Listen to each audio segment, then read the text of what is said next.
Que o Senhor seja entronizado na nossa vida, no nosso coração, e que o Teu Espírito permeie este lugar e comunique com a gente, e fale com a gente de forma terna e desafiadora, em nome de Jesus, amém. Você pode se assentar. Nós temos desenvolvido no mês de abril, o tema O Coração do Rei. Nós já falamos do coração do Rei, que é Jesus como Cordeiro, como pastor. Hoje nós vamos dar essa ênfase também. Falamos como leão e na semana que vem como servo. Mas eu queria fazer algumas considerações iniciais sobre o sagrado ministério.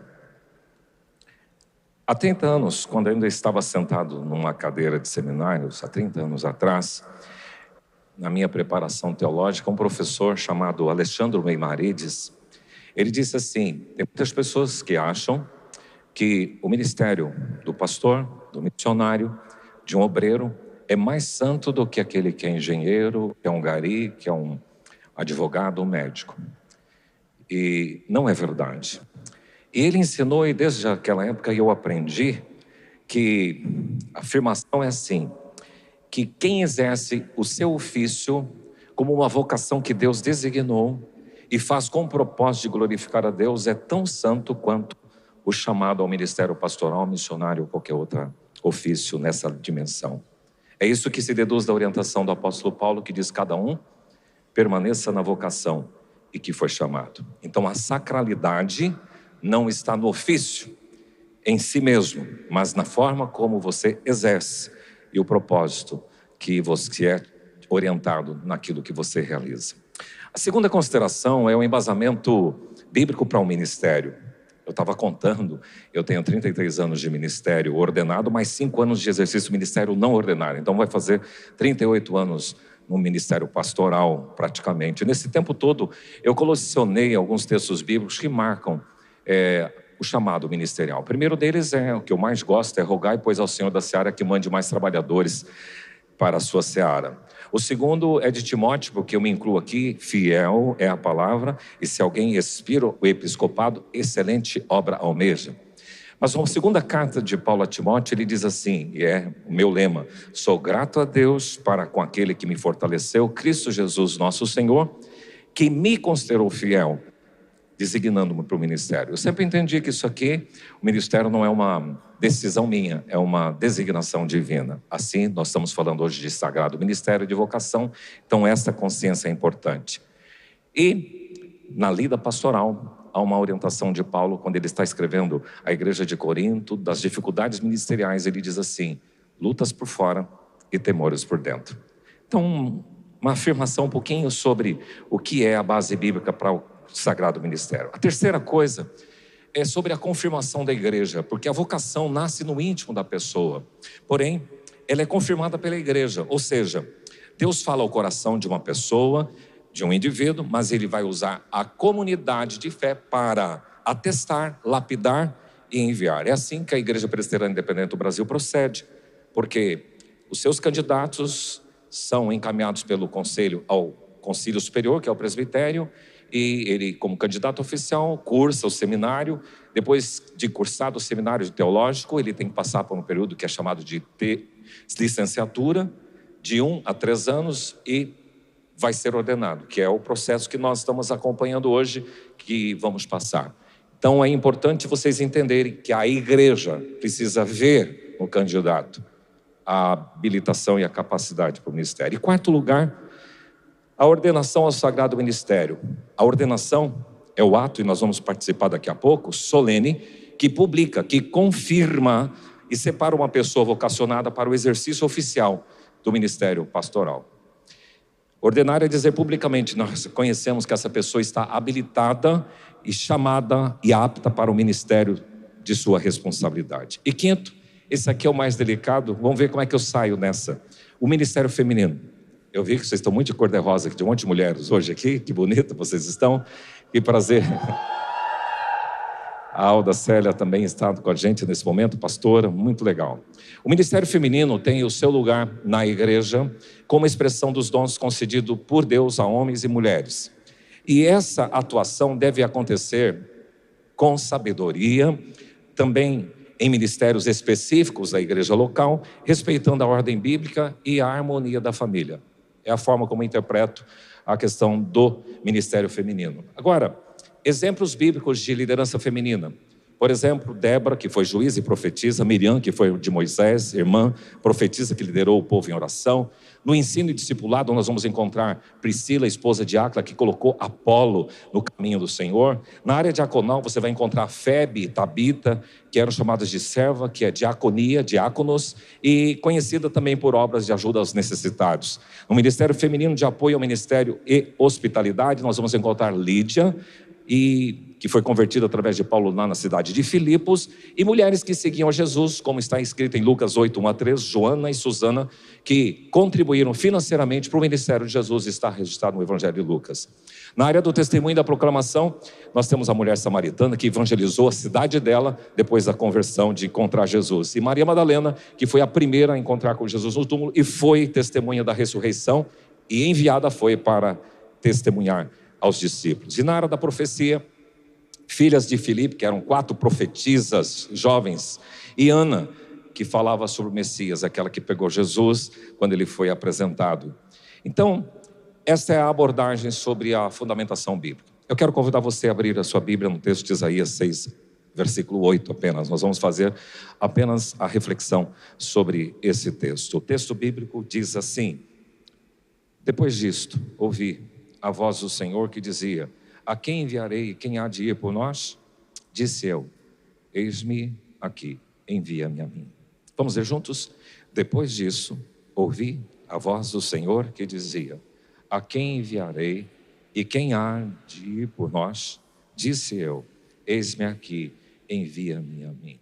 O profeta Isaías, ele exerceu o seu ofício entre os anos 740 e 680. O nome dele significa Javé é a salvação.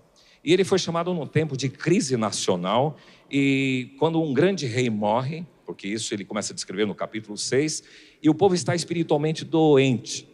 E mesmo Isaías sendo um homem religioso, ele precisava ser confrontado pela santidade de Deus e quebrantado e purificado. E só aí ele recebe esse chamado que está aqui nesse versículo que você acabou de ler comigo. O tema da minha reflexão é este: do depois disto ao eis-me aqui. Vamos lá? Do depois disto ao eis-me aqui. O versículo 8 de Isaías que lemos começa com o depois disso e termina com eis-me aqui. E eu quero olhar 4 etapas, 4 marcas que orientam um chamado ministerial. São elas: transformação, sensibilidade, convocação e disponibilidade. Pensemos aqui nesse texto bíblico na ideia de transformação. Depois disso, porque quando você lê o capítulo 6, o que antecede esse capítulo, você vai perceber o que é depois disso. Depois disso que ele registrou nos versículos anteriores. Aconteceu uma transformação na vida do profeta. Os versos anteriores dizem que no ano da morte do rei Uzias, eu vi o Senhor assentado num alto e sublime trono. Então, o que aconteceu antes desse chamado dele? Ele viu o Senhor, a sua majestade, a glória e o trono. Quando ele se deparou com a santidade de Deus, aí ele percebeu como ele estava. Sou um homem de impuros lábios e habito também no mundo assim. Então ele percebeu e reconheceu o seu pecado. Viu o Senhor com a sua glória, com a sua majestade, e lá os serafins estavam cantando: santo, santo, santo é o Senhor dos exércitos, toda a terra está cheia da sua glória. Ele olhou para si e reconheceu o seu estado miserável. Ai de mim, disse ele, eu estou perdido, porque eu sou homem de lábios impuros, habito no meio de um povo de impuros lábios, e os meus olhos viram o rei, o Senhor dos exércitos. Então, diante da santidade divina, Isaías percebeu a sua própria miserabilidade. A presença de Deus revelou quem ele realmente era. Quem quiser ser usado por Deus precisa abandonar a sua autossuficiência e reconhecer a total dependência de Deus. Engraçado que Paulo, ele progressivamente fala da sua situação. Ele começa o seu ministério reconhecendo que ele é o menor dos apóstolos, mas depois, um tempo seguinte, depois ele se declara como o menor de todos os santos. Antes menor dos apóstolos, agora menor dos santos, já vai diminuindo. Depois ele diz que é o principal dos pecadores. E por fim ele termina dizendo: sou o miserável homem, sou o pior, dos pecadores. Essa é a sensação. É que, na verdade, quanto mais perto da luz, mais eu vejo a minha sujidade. Isso é a transformação que Isaías teve que experimentar. Então ele viu a glória, ele reconheceu a sua miserabilidade, mas a brasa veio e tocou a sua boca. Nos versículos 6 e 7, então dos serafins voou para mim, trazendo na mão uma brasa viva, que tirara do altar como a tenaz, e como a brasa tocou a minha boca, e disse: eis que ela tocou os teus lábios, a tua iniquidade foi tirada e perdoado o teu pecado. Que transformação! Do depois disso até o eis-me aqui, a primeira coisa que acontece é justamente essa, uma transformação naquele que tem um chamado. Segunda coisa, a sensibilidade. Alguém já disse que Deus não chama os capacitados, mas capacita os chamados, e é verdade. E ele faz isso transformando, limpando e preparando. Agora, é necessária a sensibilidade. O versículo que você leu comigo, depois disso tem vírgula, ouvi a voz do Senhor que dizia. Para ouvir a voz do Senhor, você precisa ser sensível. E o que é sensibilidade? É aprender a discernir, a perceber a voz de Deus. Através da sua palavra, através da boca dos seus servos, através da natureza que revela o Senhor. E o chamado não depende apenas de talento pessoal, mas ou de conhecimento, ou de eloquência. O chamado ministerial exige um coração que tenha a disposição de ouvir quando Deus fala.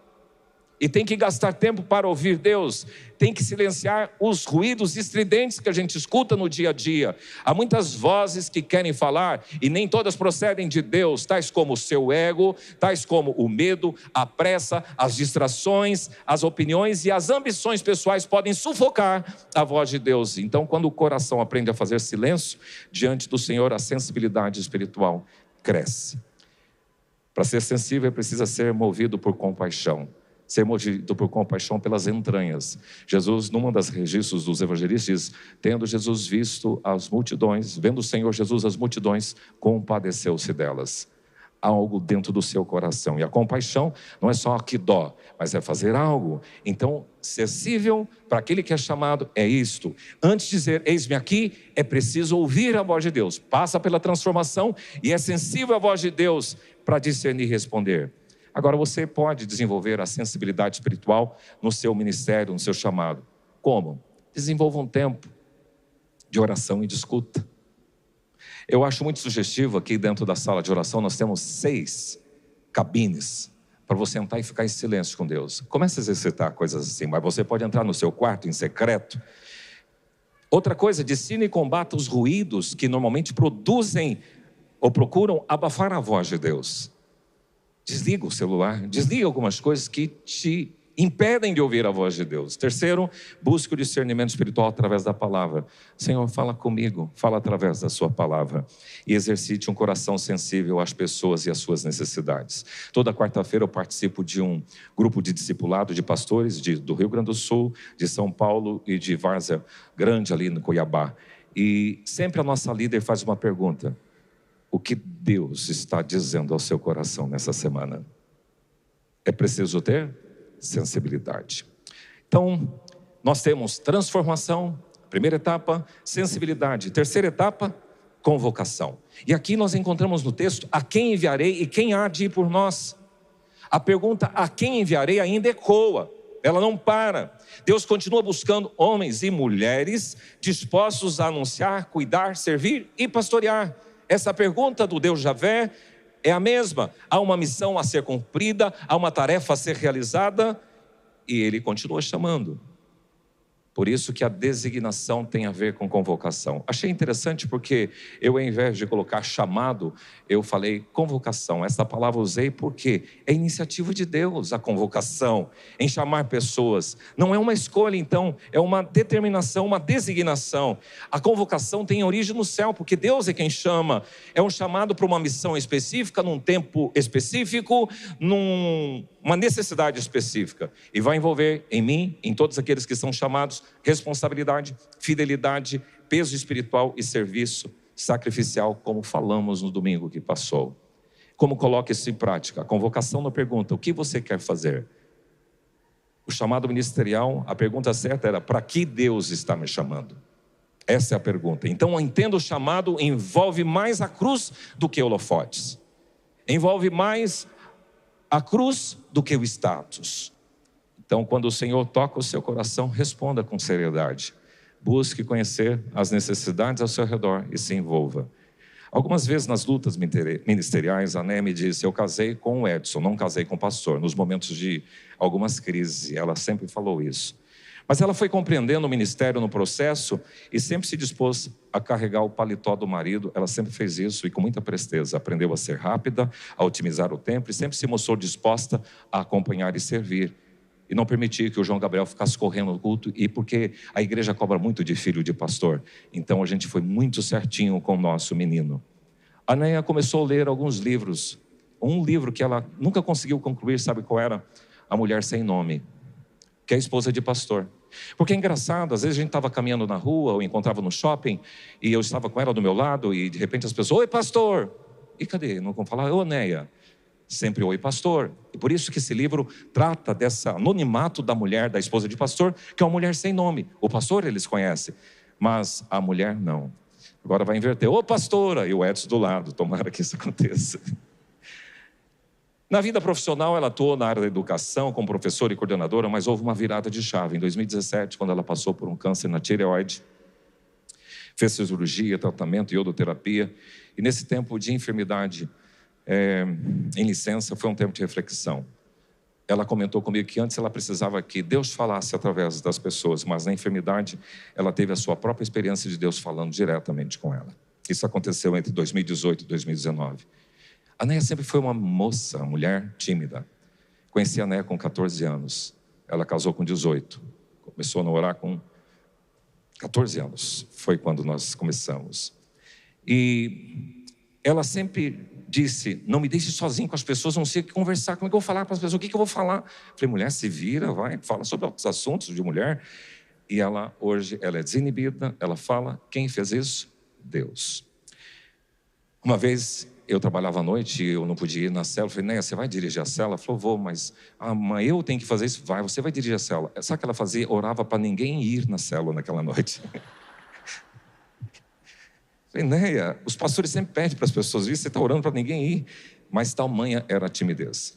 Querida, você mudou, você cresceu, desenvolveu, se tornou uma mulher madura e crente. E como fruto da sua dedicação, esforço e responsabilidade, o Senhor te considerou fiel, te designando para o ministério. Muito dedicada, sempre aplicada e responsável na sua formação, tendo que conciliar nesses últimos dias a rede mulher, os estudos, as lidas do lar e o mais fácil, que é o marido.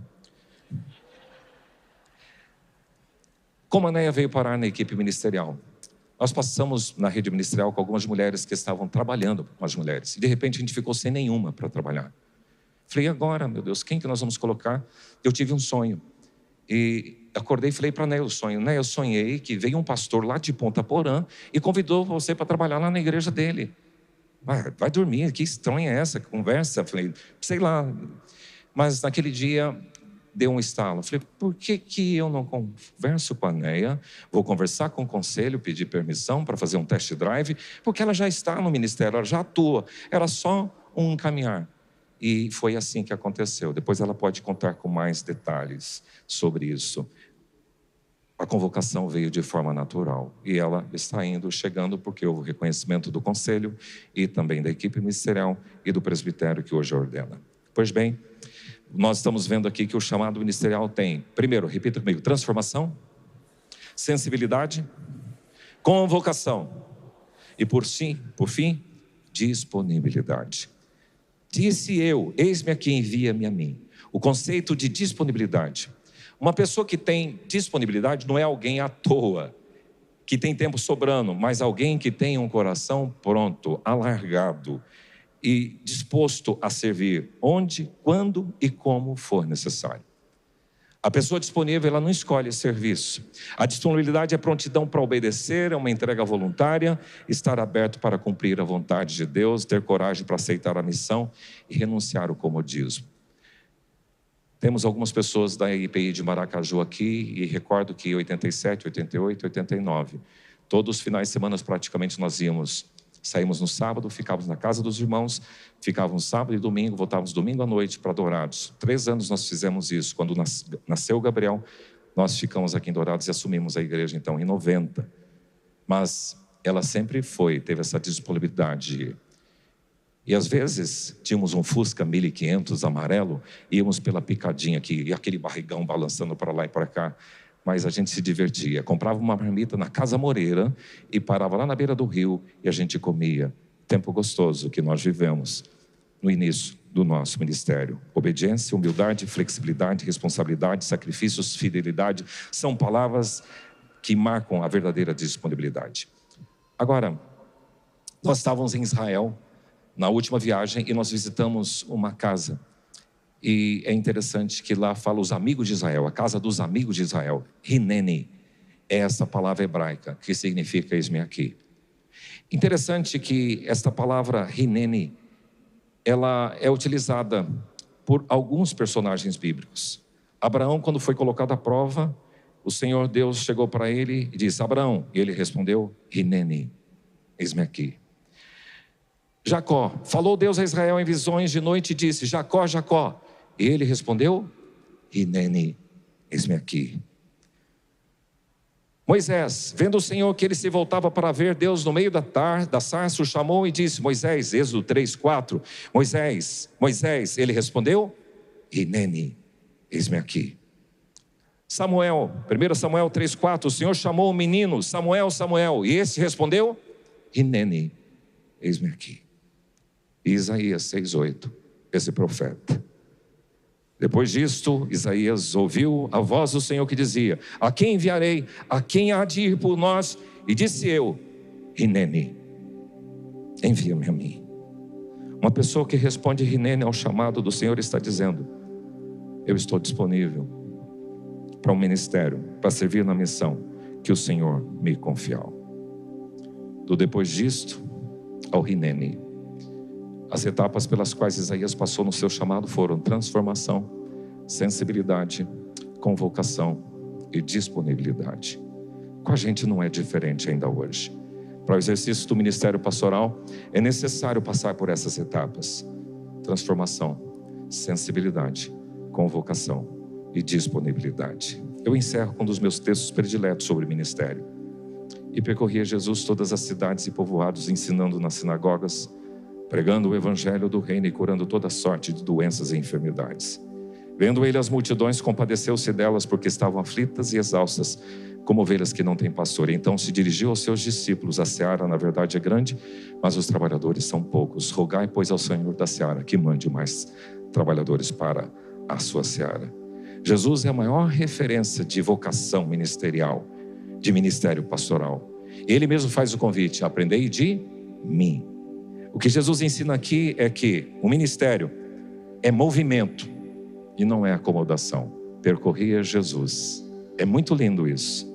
Pastores, chamados, obreiros, missionários, ministério é movimento, não é estagnação, não é acomodação. Segundo, o ministério olha de forma integral para as pessoas, porque aqui Jesus ensinava, curava e pregava. É uma visão ampla dos indivíduos. Terceiro, o ministério é o exercício da compaixão. O texto diz: vendo ele as multidões, compadeceu-se delas. É um reboliço dentro das nossas entranhas. Quanta gente perdida, e eu preciso levar o evangelho. Quarto, ministério é enxergar a realidade espiritual, que elas estavam aflitas e exaustas, como ovelhas que não têm pastor. Quinto, ministério é reconhecer a limitação. A seara na verdade é grande, mas nós somos poucos trabalhadores, é um desafio absurdo. Sexto, ministério tem a sua base na oração. Rogai, pois, ao Senhor da seara que mande mais trabalhadores. Então, os que são chamados ao sagrado ministério são respostas de oração de Deus. E sétimo, ministério é um chamado para o trabalho. O Senhor não pediu teólogos, pensadores, coaching, mentores. Mande mais trabalhadores. Que Deus possa encontrar neste auditório pessoas bem seguras na sua vocação, pessoas bem definidas de acordo com a vontade do Pai, seja o ministério pastoral, seja qualquer outro ministério, qualquer serviço, qualquer ofício, e cada um exerça o seu ofício, seja em qual a área for, para a glória de Deus. E você é tão santo quanto alguém que serve ao ministério da palavra e dos sacramentos. Mas se você tem chamado ministerial, que o seu coração responda convicta, responsavelmente e humildemente: Hineni, Hineni, Hineni, eis-me aqui. E quanto a você, Néia, esposa querida, que seus lábios de disposição possam continuar sempre dizendo ao Senhor: Hineni, eis-me aqui.